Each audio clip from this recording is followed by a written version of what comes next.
Welcome! In front of me I have OnePlus Watch 2 and I'm gonna show you how to unpair this watch from the Android phone. First thing we need to do is to open the OHealth application on the phone that is paired with our watch. So let's tap on the icon to open the app.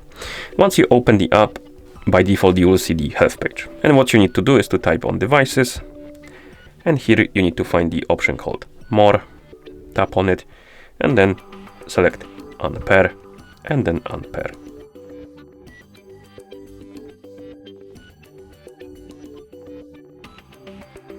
The watch will disappear from the list of devices. You can close the app. We can also check the Bluetooth settings just in case. So I'm gonna open the Bluetooth settings on my phone. And there is no OnePlus Pro, or rather OnePlus Watch here on the list, but if it was, you can tap on the info icon next to it and then tap on Unpair.